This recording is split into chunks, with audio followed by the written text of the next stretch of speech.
Hey everybody, welcome back to KK's Quilt Studio. You know that I love anything computerized and quilting. I love quilting programs. I love all my sewing tools. I am just a geek about quilting and computers. And I thought I'd do a little explaining today because I know some of you get so confused and so aggravated with your computer that, gosh, it's so hard you just want to give up. So I'm going to show you some simple tips today that you can do with your Windows, and I'm working with Windows 10, and a few things that you can do to improve the way you view or the way that you interact with your computer program. So let's get started. First, let's take a look at how you are viewing YouTube videos. Did you know that there are settings within YouTube?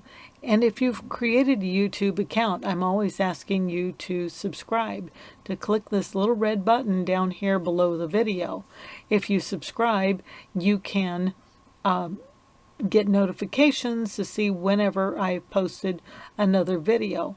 Up here, if you click save, you can save this to your account or create folders of playlists. Maybe there's cooking or different things that you like to view on YouTube and you want categories of things. You can create your own folders similar to how you file things on your folder in your computer.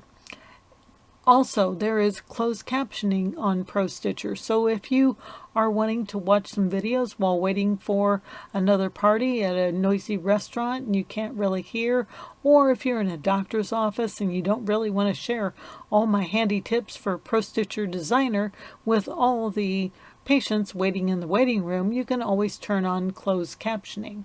And you'll know that it's on by a little red underline under this. When the video starts, the closed captioning will come up. I have the screen muted right now, so it has a little line through the voice right now. So if you click play, you see that it's silent. It doesn't quite translate, but it does the best that it can, and you can follow along with me as I view. Now, we don't call them prostitutes, we call them ProStitcher designers. So that, like I said, it doesn't translate exactly, but it's a lot of fun to be able to watch along in closed captioning.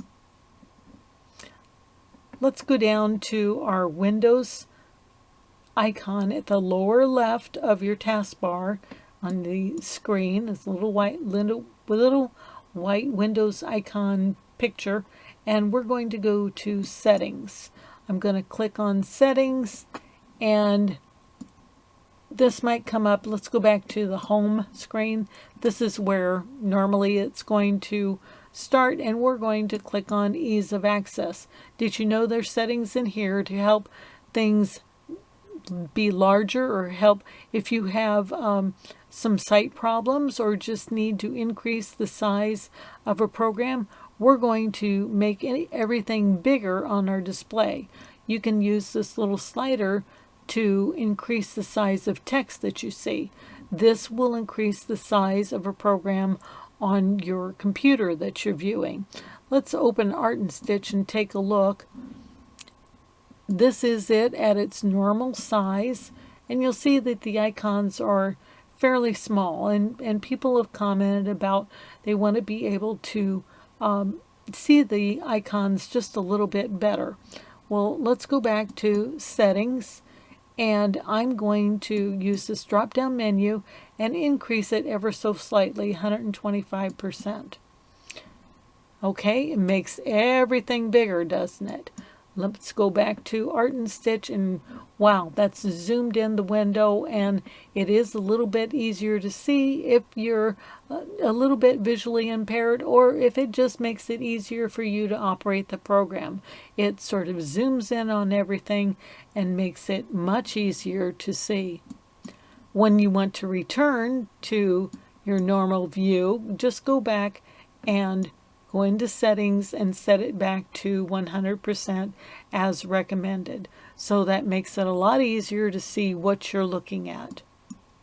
One other thing you can do is go to the cursor and pointer. You can change the size of the pointer if you want to make, see, my pointer is just about the size of that one. You can zoom that little slider up, just grab a hold of it, left click and slide it along, and it will make your mouse so much bigger and so much easier to see. You can also change the color. So if you want to make your cursor yellow or any other cursor, and if you want to change the flashing cursor from where you type, you can also change it here. So I hope that those tips today have helped you a little bit with things that are going on behind the scenes in your computer if you didn't already know about them. And I thank you for joining me. Happy sewing, everybody. Bye for now.